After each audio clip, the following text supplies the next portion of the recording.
You're awake, by the way. You're not having a terrible, terrible dream. Also, you're not dead and you haven't gone to hell. This is your life now. This is our election now. This is us. This is our country. It's real. Tonight, the voice of you. We owe a debt of gratitude to you, the American people. It's now finally been heard. It's very loud. It's very clear. And at this very moment, because of all of you speaking so loudly, Washington, D.C., the establishment is terrified, and they should be. Our country is split down the middle. The far left and the far right have created a divide in our nation so strong, it has truly become a matter of life and death for some. Politicians, members of the media, and political scientists all have different opinions about how party polarization has reached such great heights, and they all have different thoughts on where it is headed. In order to understand what it is that we are truly dealing with, we spoke with professors, media contributors, politicians, and student ambassadors, amongst others. We spoke to Westchester County Executive George Latimer about how party polarity exists in his work, and he was able to provide a couple of different perspectives. I think at the county level of government, party polarity, while it exists, is not as severe as you would see in Albany, which is where I most recently served previously as a state senator and prior to that a state assemblyman, and certainly not as much as in Washington, D.C. It exists, and there are certain issues that will exacerbate it depending on how you're handling societal issues. The greater the media attention to the level of government, the more you can showboat in the media by taking a more partisan attitude. And unfortunately, when the path to higher public office oftentimes comes through, being a little over the top and standing out of the crowd, that sort of incentivizes the person that would exacerbate the party situations. It exists, and of course, under the current presidency, that's highly controversial. It's a topic of conversation that spills into everything we do. I also asked the county executive about his race for office, which was widely publicized and criticized by the media. The divide between the parties was apparent throughout. It was very much a part of that race. The nature of challenging an incumbent always makes the partisan lines deeper and stronger because you're fighting against the other guy and you're fighting for your guy. And it's not what you get in the governing period of time where you're trying to sit down and say, can we come to agreement on something and move an issue forward? I knew that I would be in for a rough go of it. The nature of some of those debates that you may have attended sort of exacerbated, where there's really an attempt to make it a us versus them type of battle. It was a tough campaign, hard fought. We won by a lot, but I've been very careful to credit the fact that the climate, the reaction to the Trump election of 2016 was a very big part of the climate in 2017. Rob Astorino is a CNN contributor who currently works on the advisory board for the Trump administration. He served 2 terms as county executive before losing to George Latimer in their most recent election, so he is well versed in both local and national politics. We spoke first with Mr. Astorino about the 2016 election and how it affected his own election. It definitely affects the mood and the turnout on the local level. There's, without question, that plays a role. So, I think I benefited from it a little bit in 2009 after Obama was elected, and there was some backlash, although that wasn't, the main issue locally was taxes. Of course, in 2017, it was all about Donald Trump. Actually, there were 2 things. It was the Constitutional Convention in New York, which drew out a large amount of union members who, typically vote Democrat.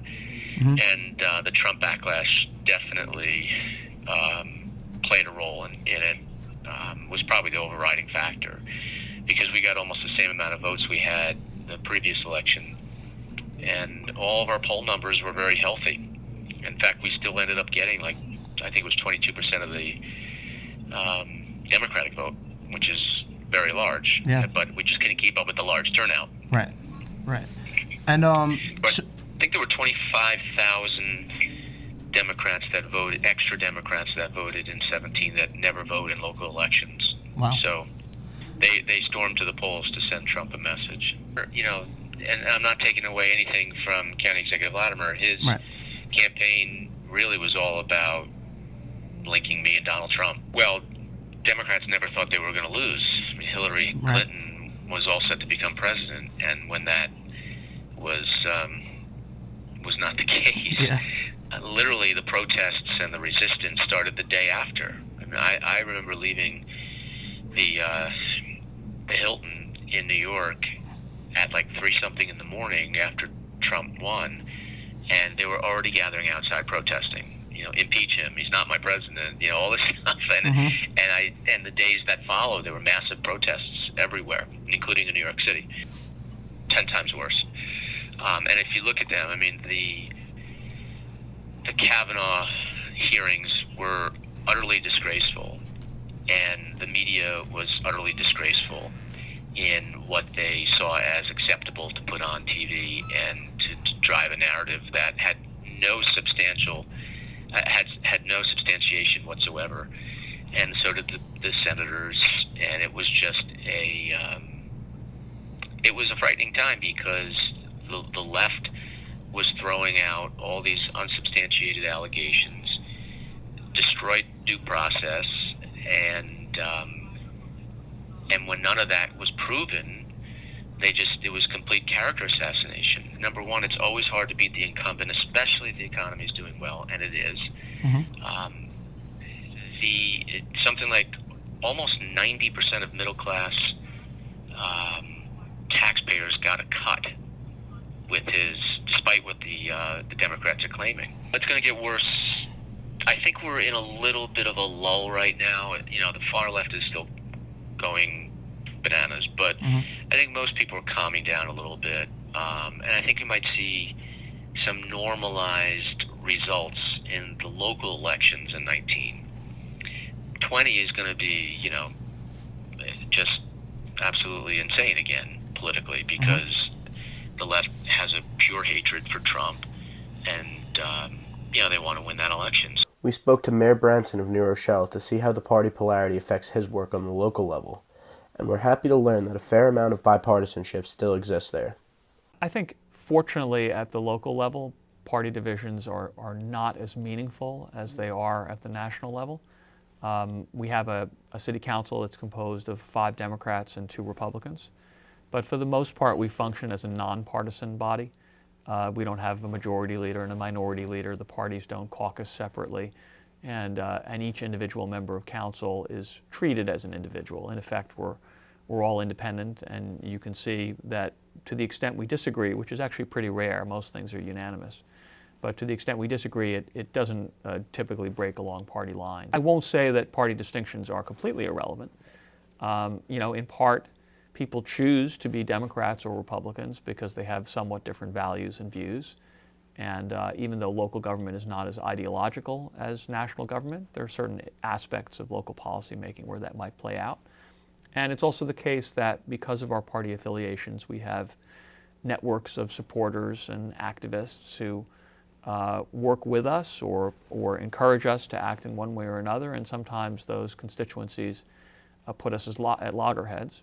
And that's particularly true in election years, when we sort of take sides and make our case. To some degree, I'm going to dispute the premise, because I feel like in my one-on-one relationships with people, or when I hear from constituents about municipal issues, I don't really care about their party affiliation. I don't think they do either. And you know, I hope we never reach the point where we are filtering our friendships and relationships through party registration. I think that would be a terrible circumstance.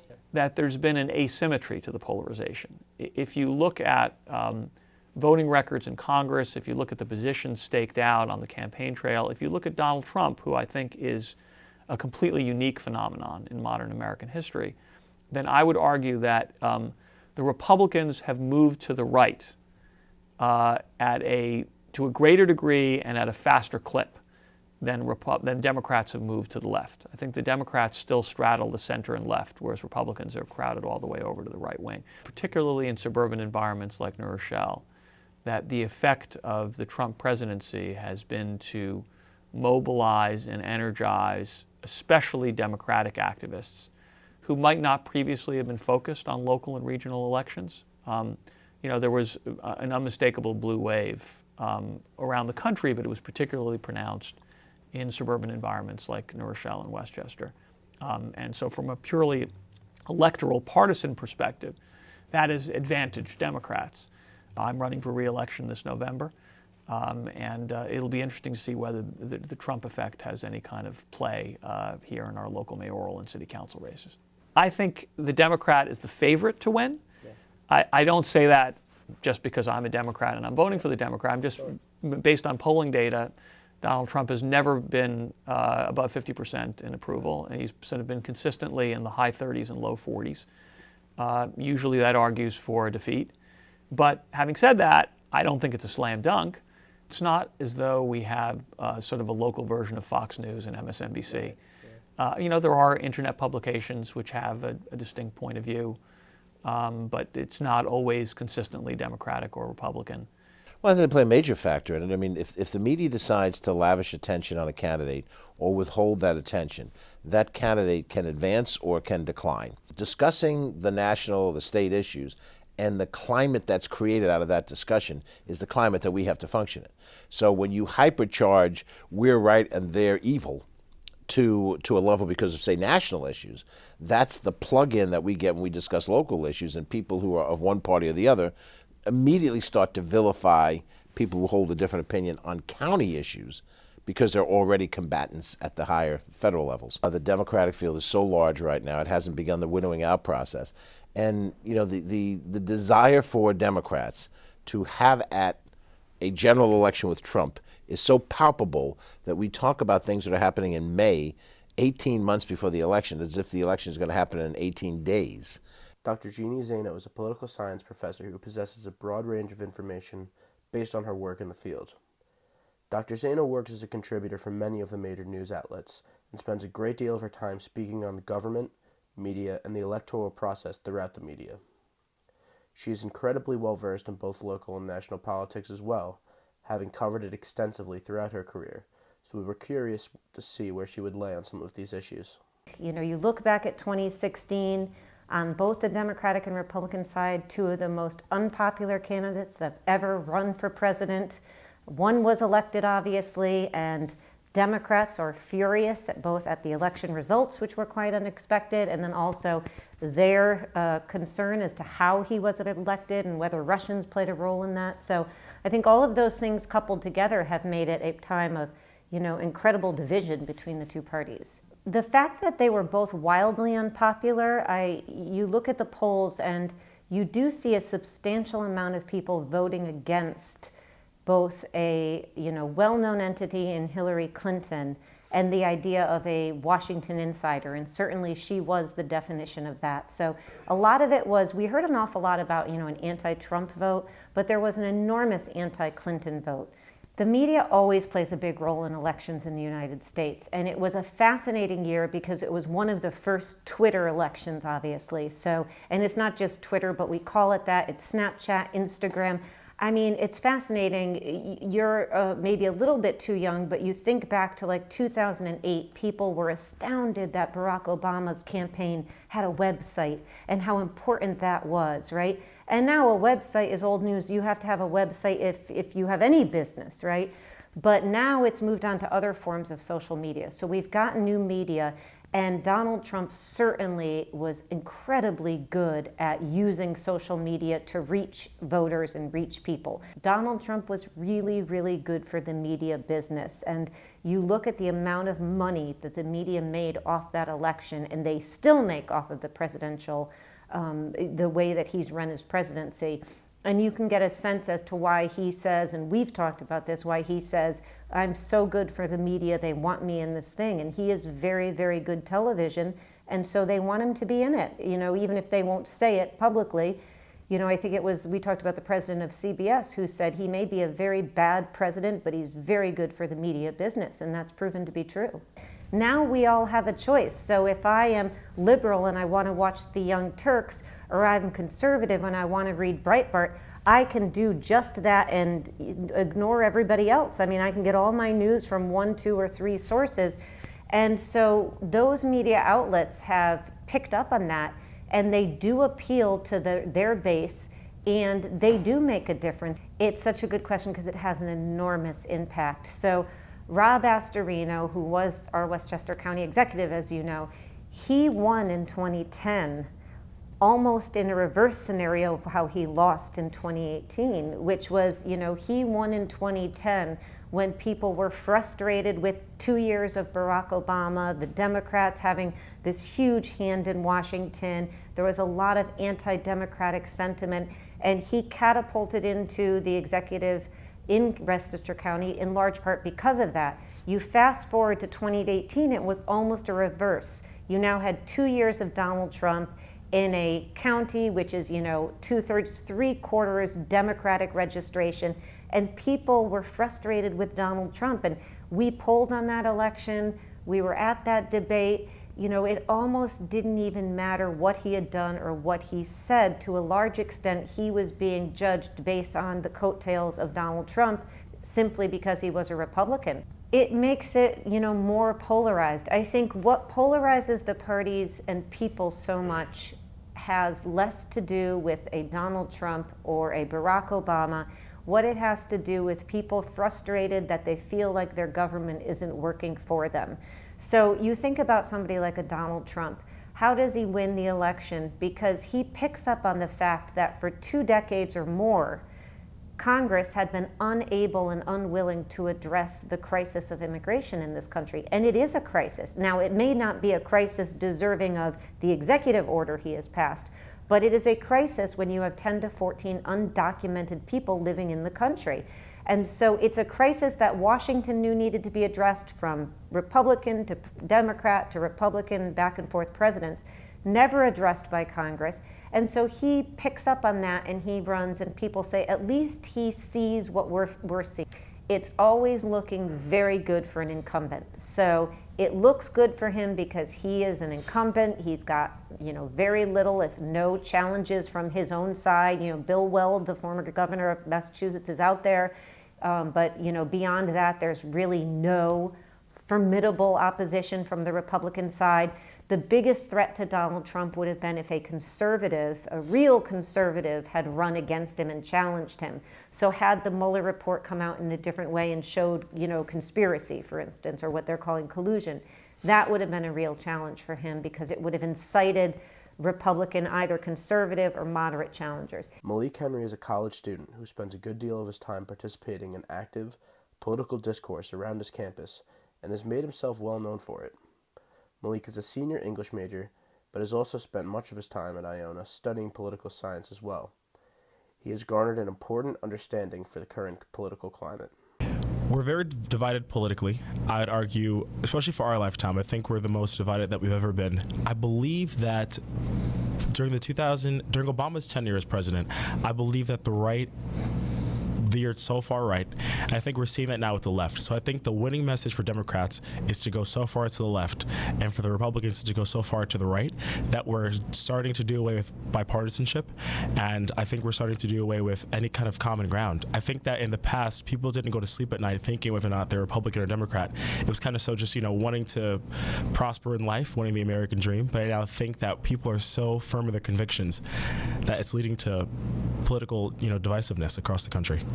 Speaking candidly, I'd have to say that I think that America, for whatever reason, had a feverish appetite for anti-establishment. I believe that people were so sick of the typical and traditional politician, and America wanted to veer away from that.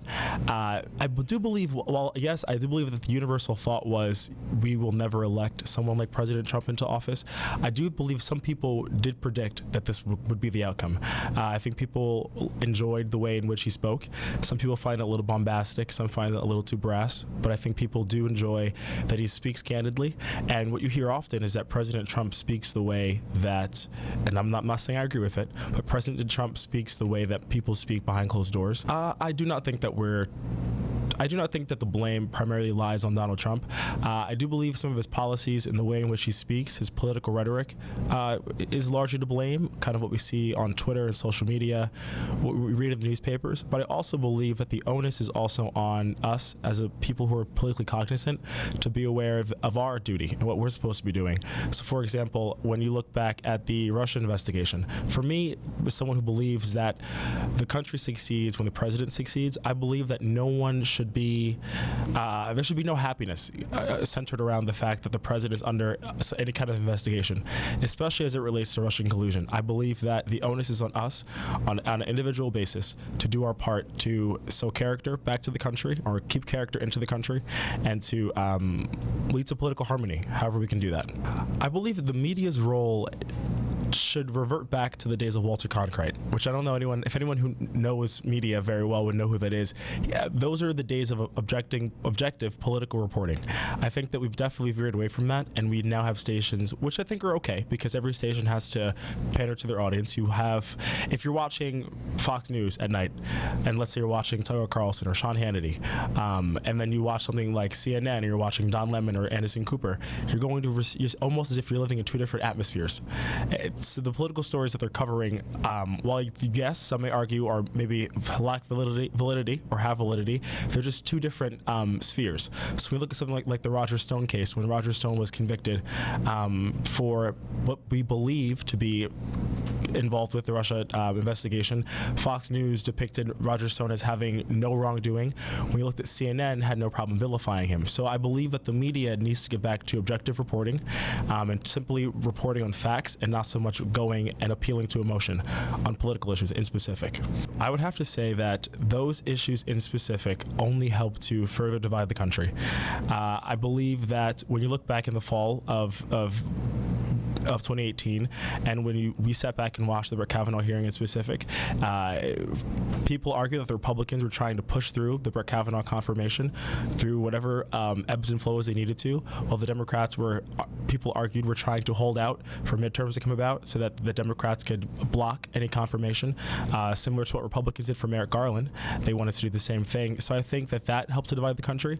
I think when you look at something like the government shutdown, where Nancy Pelosi and Chuck Schumer were saying that they were not willing to provide funding for a border wall, but you had President Trump on camera saying he was willing to shut down the government and that he would take the mantle for it. Those are two very high-ranking people, obviously, for the President of the United States, and Nancy Pelosi, who is a top-ranking Democrat within our political system, arguing on camera, in a sense. So I think that does nothing but help to divide the country. I believe that the way in which we're going at the moment, I believe it's a possibility. And I believe it's a possibility because speaking personally, I do not know. Well, first, just saying this, the Democratic playing fields for presidential candidates leading into the 2020 election, it grows by the day. So whether it be Kamala Harris, Cory Booker, whether it be Elizabeth Warren, Bernie Sanders, the field's pretty wide, and I do not, at least as of right now, we haven't heard any Republican candidates willing to come forward and primary the president at the moment. So I believe it's possible. I believe that the left, for most people, what I'm starting to hear is that the left, or the Democrats rather, it's no longer the party of John F. Kennedy. It's now the party of Alexandria Ocasio-Cortez. It's now the party of Bernie Sanders. And a lot of their political ideology, from what I gather, veers so far out of what is possible in America, given our debt and things like that. So I believe that if the Democrats do not rush to kind of get things together and get together a message that can win over the Rust Belt, which for those who don't know is the middle of the country, I do believe we could be in trouble.